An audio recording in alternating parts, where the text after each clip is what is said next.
Welcome to South Asia Dialogues, hosted by the Daniel T. Inouye Asia Pacific Center for Security Studies. My name is Saira Yamin. The focus of our discussion today, the very first in this series, is US-Pakistan relations.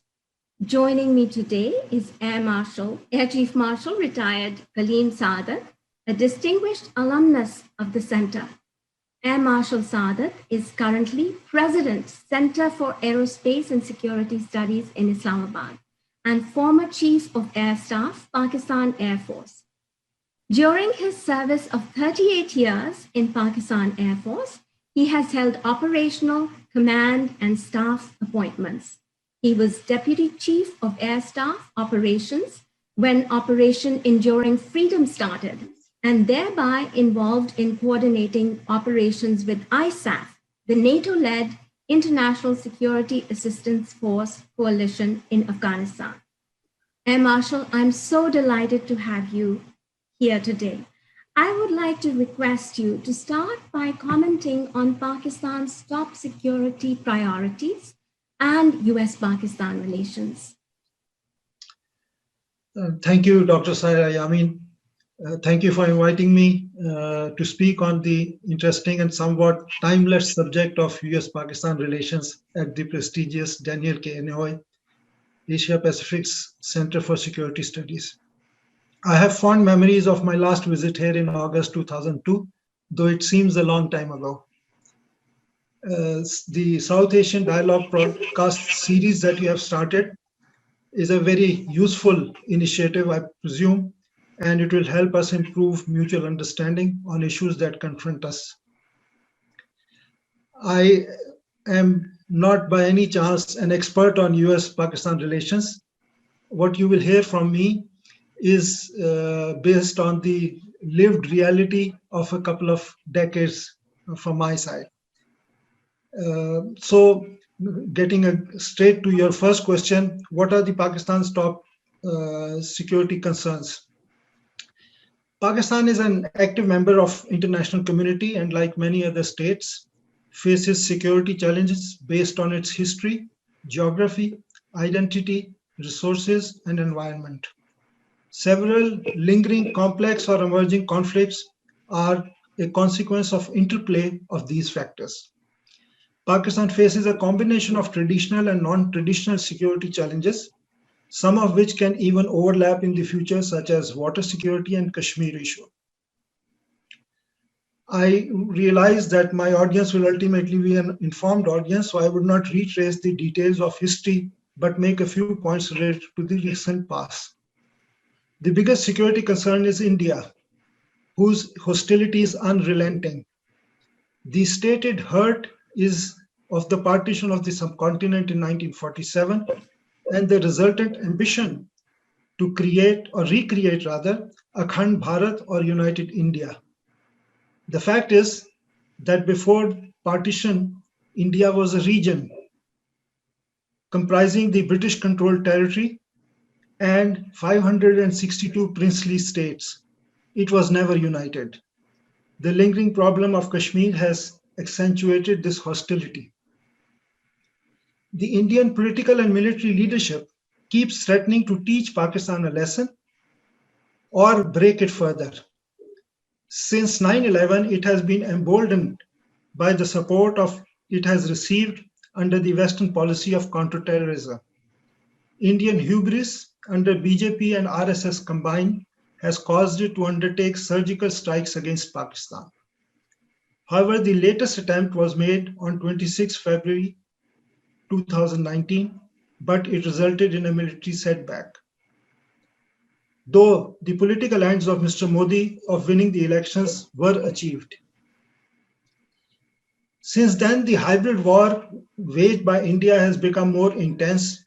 India is able to unleash operatives and agents like Tehreek-e-Taliban Pakistan and Balochistan Liberation Army to carry out terrorist attacks. Hindutva-driven majoritarian politics have resulted in minorities being made citizens with unequal rights. Citizenship Amendment Act and National Register for Citizenship are designed to disenfranchise non-Hindus, even though they or their parents were born in India. The situation in Kashmir is out of control. Violation of human rights is widespread. Extended curfew and internet blockage is used to present a semblance of peace and calm. The Indian inability to bring the situation in illegally Indian occupied Jammu and Kashmir under control is a source of instability. Increasing Indian military capability, facilitated by the United States, France, Russia, and Israel, ostensibly meant for its fight with China, is in fact posing a threat to Pakistan. In the strategic chain linking the United States, China, India, and Pakistan, Pakistan is the weakest in economic and military potential. However, Pakistan is forced into unnecessary military expenditure to maintain deterrence and stability.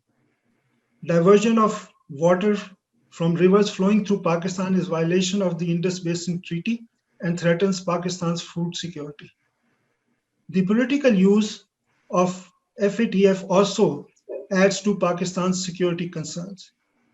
So these are the main concerns that we have on the external front. Internally, we have three main issues. One is the political polarization within the country. The second is the weak economy. And the third one is poor governance. They're all interlinked.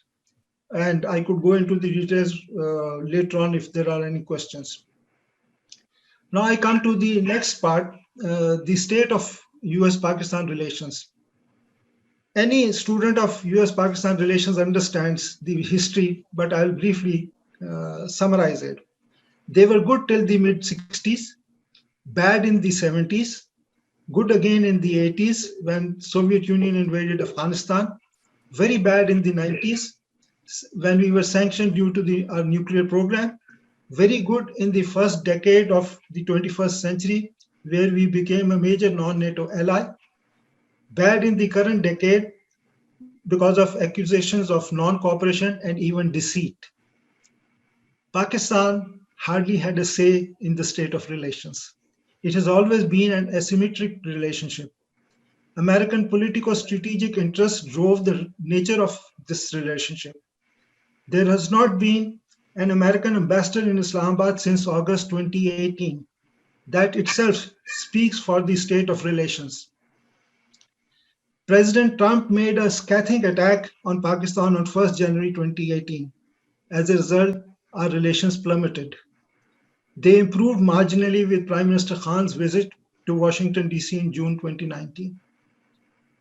Since then, they have been cool, except for the envoy Zalmay Khalilzad's visit connected to Afghanistan's peace talks. Pakistan has tried to be a facilitator in trying to bring Afghan factions to the negotiating table. Even these efforts are not acknowledged by the American officials, who threaten to hold Pakistan responsible if the talks fail. The blame is as unfair as it can get. How can Pakistan be blamed for the disagreements between Afghans? Pakistan is interested in peace in Afghanistan and is trying its best. The US, unfortunately, still views us through the prism of violence. We are the imagined others, the bad guy, the scapegoat for the lack of American military and political success in Afghanistan. That's briefly our relationship. Now I go to the next point, the US-China rivalry. Like many other countries, Pakistan is worried about its repercussions. Despite ups and downs, Pakistan has benefited from its relationship with the United States when the going was good. China has been a consistent friend and was discreet in the advice it gave to Pakistan. Unlike some American officials saying you are with us or against us, or repeatedly telling us to do more. Today, the US is an important importer of Pakistani textiles, knit and woven apparel, leather goods, etc., worth about $3.9 billion in 2019, while the imports from the US were worth $2.6 billion. China, on the other hand, exports to Pakistan were worth $10.2 billion, and imports from Pakistan were nearly $2 billion. China-Pakistan Economic Corridor A Chinese Belt and Road Initiative project is important for Pakistan, despite what others may think. We would like to balance our relationship with both big countries and hope that we would not have to choose sides at any stage. China has always advised Pakistan to maintain good relations with the United States. When India walked into the alliance with the US ostensibly against China, its relationship with China deteriorated. The moves toward Quad and Quad Plus is going to make the rivalry more acute and troublesome. America feels its primacy being challenged, while China feels its rise being hindered. Pakistan thinks this rivalry will span some decades. The rational way forward would have been to find a cooperative way to peaceful coexistence, but considering the bipartisan anti-Chinese sentiment in America, that is not likely to happen. It will perhaps follow the history of the past rise and fall of empires. Time will decide when a rising power overtakes the incumbent superpower, if ever. America's alliances in the Indo-Pacific region would pose a formidable challenge to China, but that would increase Chinese determination to try harder.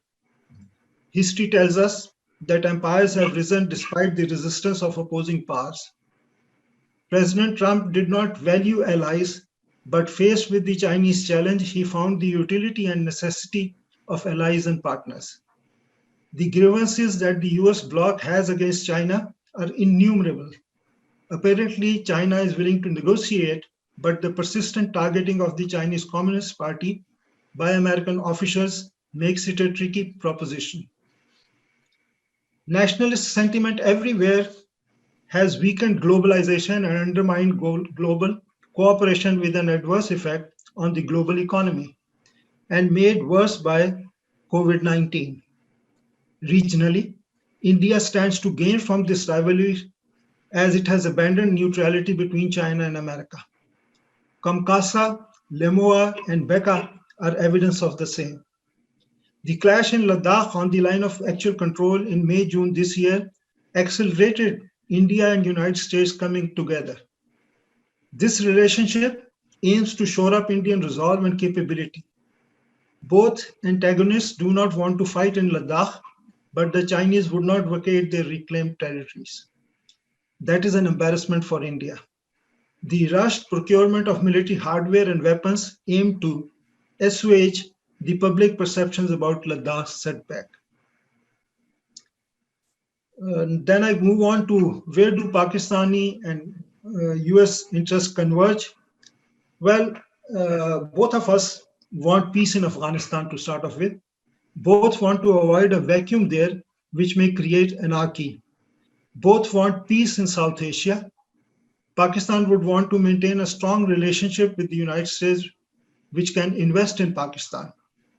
Pakistan needs to be treated fairly on its own geostrategic merit and not with its linkages with Iran, Afghanistan, India, or even China. Over the last 2 decades, the misgivings that the US has had about Pakistan have arisen from differing perceptions. The US has accused Pakistan of not doing enough, and Pakistani viewpoint has been that it has done more than enough. The American war in Afghanistan was not Pakistan's war to start with, but it became one with Pakistani support to ISAF. The asymmetric ambition of maximum assurance of American political and security interests while disregarding Pakistan's was not tenable. Therefore, these strained relations. Almost all countries face non-traditional threats like climate change, terrorism, nuclear proliferation, maintaining the existing economic order, etc., because of which Pakistan-US cooperation is of critical importance. We understand that the US administration will continue to remain important in world affairs and the compulsions that have prompted the US to tilt towards India. Pakistan also realizes the US's limitation because of the current economic downturn. Consequently, Islamabad's expectations from Washington are realistic. The stoppage of military and economic assistance was discretion and prerogative of the Trump administration. We need to expand economic relations and focus on stronger trade and investment by promoting business to business contacts between them. During his confirmation hearing, the US Ambassador designate William Todd asked about the country's Pakistan priorities, mentioned Afghanistan, India, terrorism, and nuclear issues. There was no mention of or focus on economic cooperation. Moreover, since Iran and the US do not have diplomatic relations, Pakistan can represent Iranian interests in Washington and serve as a conduit for communication between them. Next, I come to a point which is sort of a sore point with Pakistan, and that is the FATF, which I said earlier is being used as a political tool. FATF, in our perception, is being used against Pakistan politically by India and the United States. It was an advisory forum to help guide countries to eliminate terror financing and money laundering. However, in reality, the APG, Asia Pacific Group, and FATF are being used to coerce Pakistan and impose economic penalties on it by keeping it on the grey list. If one were to believe the politicized gimmicks of the Financial Action Task Force, Pakistan would be number one on the list. The biggest money launderers identified in the FinCEN leaks include JP Morgan Chase, HSBC, Standard Chartered, Deutsche Bank, and Bank of New York Mellon. The same report shows that Western banks laundered $2.1 trillion. In contrast, 44 Indian banks laundered 890 million US dollars. Pakistan, on the other hand, was guilty of suspicious transactions worth a measly $2.5 million. The value of Indian suspicious transactions, therefore, is 400 times greater than that of Pakistan.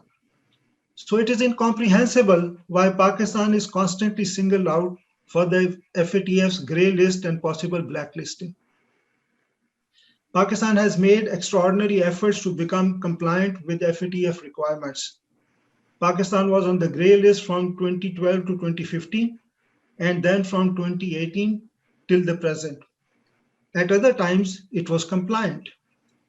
I have with me a 40-point list of actions that the government of Pakistan has taken to meet the requirements of FATF. The advisor to the Prime Minister is personally coordinating and leading this effort. These include banning militant organizations, taking over their assets, freezing their bank accounts, imposing fines on banks violating instructions and policy guidelines. Compliance will become progressively. Pakistan was an agrarian, cash-driven, largely undocumented economy. It would require adaptation on the part of 220 million people to meet the tough contemporary standards of financial transparency. The measures taken by the government will help ameliorate the situation progressively. Now I come to the question that you raised about Pakistan as sanctuary for terrorists. Dr. Sara, you know, everybody knows one man's freedom fighter is another man's terrorist. In the 80s, Pashtun tribesmen fighting the Soviet army were freedom fighters. But after 9/11, the same people became terrorists. Operation Enduring Freedom resulted in the conquest of Kabul. American air power bombed the Taliban everywhere without sealing the Pak-Afghan border, which resulted from the American intent of keeping the boots on the ground to a minimum. Resultantly, the Taliban escaped in all directions to safety. Pakistan did not invite them. Instead, they were fleeing fighting and bombing. That's how the US war on terror became Pakistan's unwanted war. In asymmetric warfare, as you understand, the weaker party always wants to recede, hide, biding their time, and respond at the time of their choosing. Due to this, they spread to various urban centers in Pakistan. Thus, the war on terror became urban warfare far beyond the capacity of Pakistani law enforcement agencies. Also, Pakistan could not indiscriminately fight all factions and tribes because in the future, in the distant future maybe, after the withdrawal of American forces, Pakistan would have had to coexist with the former. We all know every nation chooses its enemies. There was a time when the Americans also differentiated between the good and bad Taliban. Pakistan also reserves the right to decide who the enemy is and tackle it at a time or place of its choosing. The US and Pakistan's differing threat perceptions cause misgivings, but each side is entitled to its appreciation of the situation. But let me state very clearly, Pakistan remains committed to fighting terrorism in all its form and manifestations. This menace poses a serious threat to the security of Pakistan and its vision as a moderate and progressive state. We condemn terrorist activities, whether perpetrated by individuals, groups, or states, resulting in the violence or threat of violence. Pakistan has been extended full cooperation to the international community in combating terrorism. The threat of terrorism transcends national borders. International terrorism requires a coordinated and cooperative approach from all states. Confronted with this situation, Pakistan developed a comprehensive national counterterrorism strategy and took multi-pronged initiatives to combat terrorism. Next, I come to Pakistan's role in the world. Like any developing country, Pakistan seeks a safe, secure, and bright future for its citizens. It wants to live in a rule-based world. It wants to live in and work for peace. It wants to make its due contribution to the world at large. It wants non-interference in others' internal affairs and also others not meddling in its own affairs. We want a level playing field in political and economic domains, fair treatment in disputed matters, and to create a society based on justice and rule of law. We want to avoid discrimination on the basis of caste, creed, ethnicity, and religion. And we want to respect human rights of minorities and all citizens. During my time in office, I had ample opportunity to discuss these matters with visiting American interlocutors. As said earlier, we just wanted fairness and not be criticized for the crimes we did not commit. I used to request assistance in alleviating our energy shortages at that time and for social sector improvement. Pakistan is a large market and companies and banks did good business and can still do, as Nestle, Shell, Lafarge, Total, Standard Chartered Bank, and Engro will bear witness. Pak-US relations are restricted to government dealings only. There is very little social and cultural exchange, perhaps due to Islamophobia and the anti-American sentiment that the media manages to convey. The fact is that Pakistan poses no threat to America and its allies. The public sentiment toward America is responsive to US government policy toward Pakistan. When Pakistan is sanctioned or Muslims appear to suffer due to US policies, people are angered. But when the US government provides support in natural calamities like the earthquake of 2005 and floods of 2010, the public is grateful. All they look forward to is a consistency and continuity in policy. I stop here. Thank you. Thank you so much. Very, very enlightening and comments, very comprehensive. I really appreciate your candor in discussing a host of very, very difficult topics. Let me start. I would like to ask you a few questions, and perhaps I could start by talking about Pakistan relations. You're absolutely right. They're very, very complex, and certainly these days we are experiencing a low in US-Pakistan relations.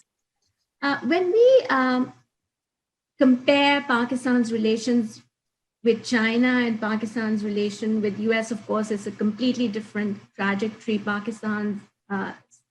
Pakistan-China relations are rock solid and have always been so. But when I think about it, US-Pakistan relations have historically not always been so difficult. I mean, they have always been highs and lows, but in the 50s, soon after Pakistan's independence, in fact, when Pakistan became independent, Americans were the first to congratulate Pakistan. And Pakistan then became a member of CETO and CENTO. And if you go forward a little bit, in the 70s, Pakistan helped mediate a relationship help the United States build resume a relationship, a diplomatic relationship with China after maybe about 20 years of suspension in their communication. And then certainly in the war on terror, even though it's created a lot of issues between the two countries, Pakistan was at one time a major non-NATO ally, and it played the role of a frontline ally in the war of terror. But a lot of complexities have emerged since then, and what I hear these days a lot is a comparison between the emerging US-India ties and China and Pakistan ties.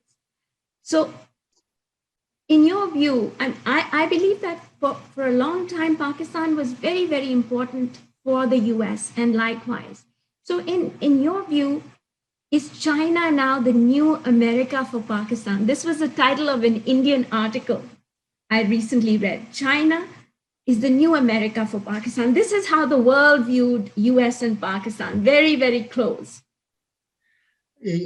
Coincidentally, yesterday in the webinar that we held, somebody gave another analogy, and it says the way things are moving, Pakistan will become China's Israel. Interesting. Interesting. So you see, things evolve. The fact of the matter is, like I stated, that Pakistan has very little to say in the directions that the relationship took. If America walked in, Pakistan accepted it with open arms. Even if America walked out, Pakistan had no way to stop them. So the initiative always lay with America. And there was too many oscillations. I mean, in the 90s, we were the most sanctioned country on the face of this earth, And in the first decade of this century, we became a major non-NATO ally. I mean, this kind of oscillation within a couple of years is very disconcerting for Pakistan. And the things are beyond our control. Pakistan had no role in 9/11. And you perhaps know it better than me that in the Pakistan think tank community, every 6 months there is a wave of webinars held of Pak-US relations. So there is this conjecturing that goes on whether they will get better, whether they will get worse. There is this assessment going on continuously.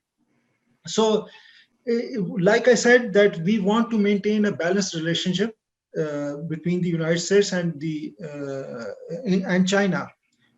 China, we share geography with them. They are our next door neighbor. China will not walk away physically from us, while America has the ability to do that. So we are very clear that we want to maintain a close relationship with both of them. But I don't know whether we will be allowed that luxury. Whether in its competition with China, with America, ask us to decide, you are with us or with them, and that will become problematic not only for Pakistan, but for any country in the Asia Pacific region when, they're confronted with this kind of situation. So the American tilt towards India is understandable. Earlier on, things were driven by basically security, and now they are being driven by commercial interests more. India is a much bigger economy, 10 times that of Pakistan, much bigger population, it's a much larger market for American trade and commerce. So obviously it is understandable. But the capability or the military capability that India gets as a result of this closeness poses a threat to Pakistan. If there was no hostility in the political and military leadership in India, we would be okay. But every other day they start to threaten Pakistan. We will do this, we will take that. So that is where the problem lies. That it emboldens India to become more aggressive and belligerent towards Pakistan, which obviously is a cause of concern for us. They have put them into 3 groups, one which are the Chinese agree to discuss. The other is which could be discussed, and the third is which is out of bound. Like like saying that we will remove the Communist Party of China, or we don't want to see Party of China ruling the country, is out of the question. I mean, they will obviously not accept this. Secretary Pompeo and everybody specifically targets the Chinese Communist Party. They separated from the Chinese state and the Chinese people. So obviously, this vitiates the atmosphere and creates greater friction. Thank you, sir. Now, I would like to hear your views about what is happening between China and India, especially in recent months. Since the 1990s, both countries had begun to foster a very, very robust economic partnership, and they put their territorial disputes aside, and they were working together. But in recent months, we have seen an unprecedented rise in hostilities. What has happened now? Why is there an exchange of military hostilities along the disputed borders? What's different now? Two things. You see, if you study Chinese and Indian history, mutual relationship history, there are series of skirmishes that they have fought on the borders, and there is a plethora of agreements they have arrived at to live in peace and tranquility, especially in the last 3 decades. Mm-hmm.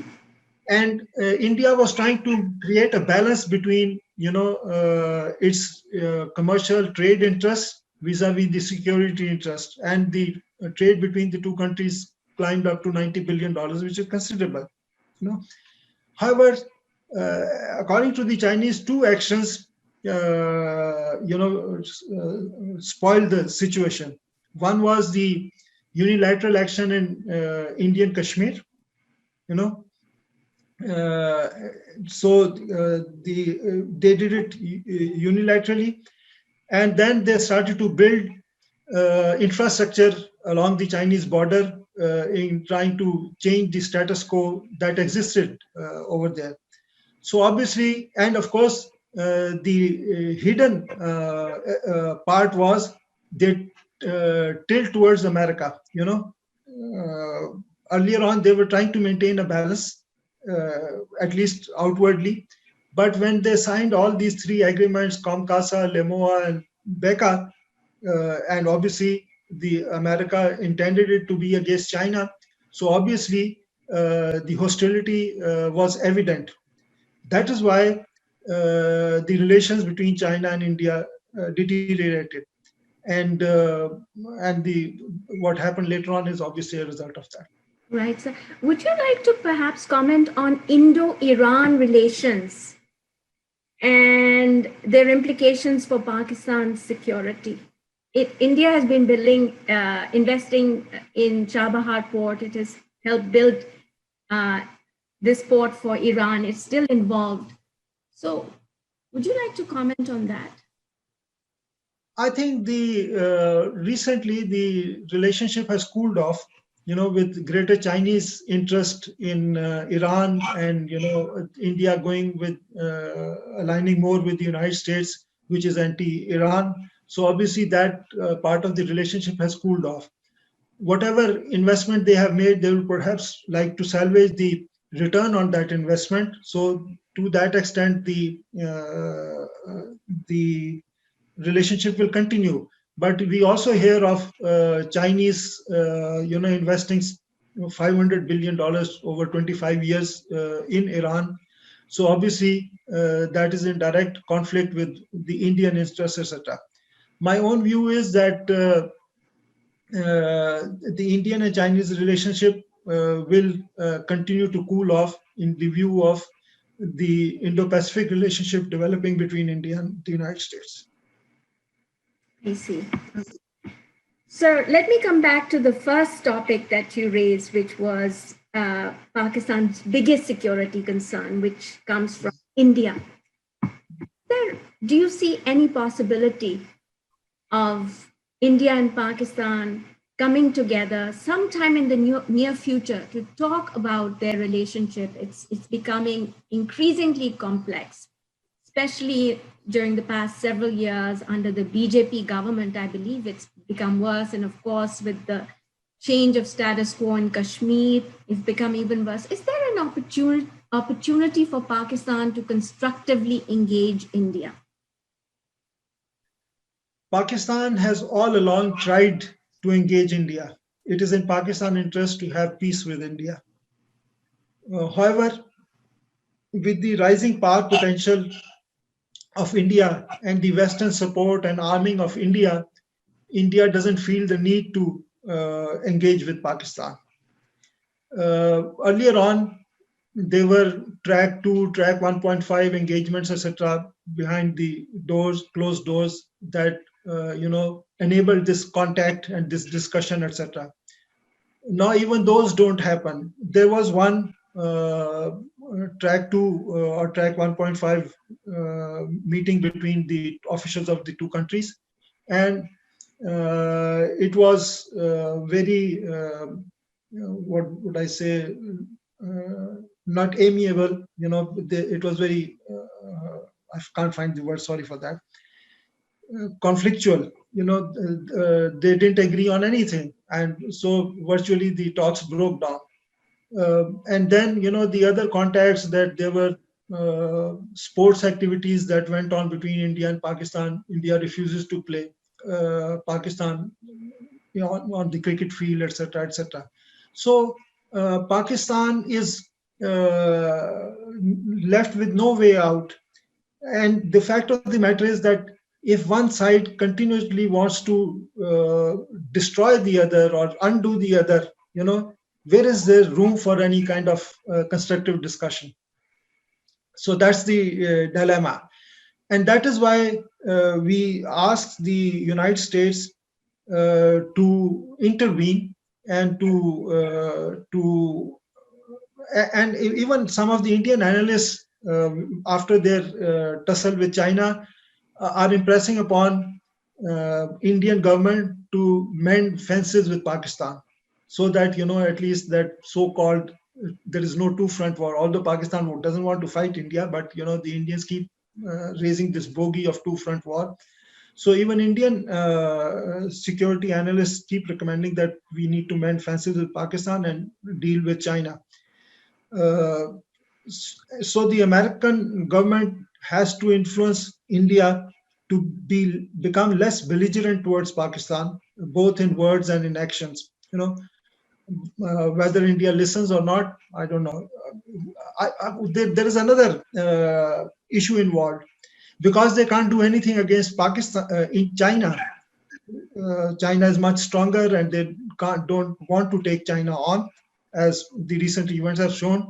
To assuage public opinion, they would want to do something against Pakistan to get this impression that we are very strong, we are very powerful, and we can do whatever we want to. So this is a very complex situation that has developed, and the countries like Russia, America, and China perhaps can make India see some sense or something. Right, sir. Now I've come to my final question for you, and you're of course welcome to offer any comments after that on your own. We had elections in the US a few days ago, and in a couple of months we are going to have a new administration.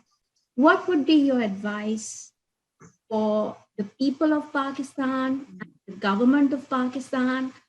How should they take advantage of this opportunity to maybe reframe their relationship with the United States? And what would be your advice to the new US administration to do the same with Pakistan?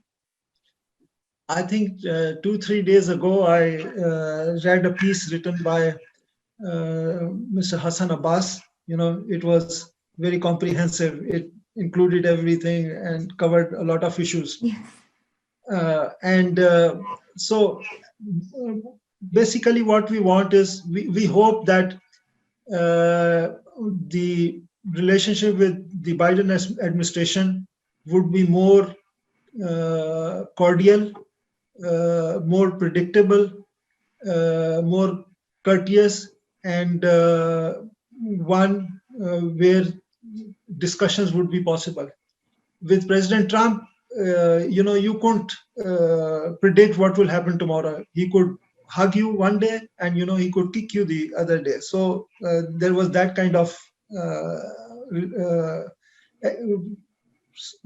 what should I say? There's that kind of stance that he adopted.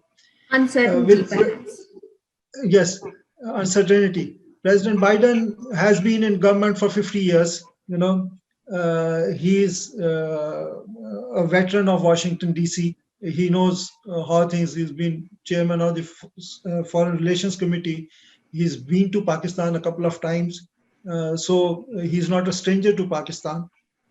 And so, what we hope is that that this situation will only get better. It is my own judgment that situation will only get better. Pakistan, like I said, needs to be treated with respect as a sovereign country and not be viewed from the lens of our relationship with India, China, Iran, Saudi Arabia, UAE, and the likes. Whatever, we should be treated on our own right, and we emphasize economic and trade relations, which can strengthen Pakistan. We don't want aid, etc. There have been decades when Pakistan has not received any aid, and Pakistan has survived, and we would do that again. But we want to be treated fairly in matters of trade and other issues, even in terms of what happens at the United Nations, etc., etc. Air Chief Marshal Kaleem Saadat, thank you so much for joining me today. It was really a pleasure listening to you and your views, and I wish you all the best with your Center for Aerospace and Security Studies in Islamabad. Thank you. Thank you, Dr. Saira Amin, for providing me the opportunity. Pakistan is a misunderstood country because we could have made mistakes and we could be wrong, but which country isn't? How are we different from? Everybody has made mistakes for a variety of reasons, but in essence, we all want the same thing from life as others want: peace, security, stability, prosperity, and that is what we aspire to. And how we get it, we try our best. And if others can be helpful, we welcome them. If others decide not to, we will do it on our own. Thank you very much. Inshallah, yes, looking forward to relations between US and Pakistan and a more peaceful world.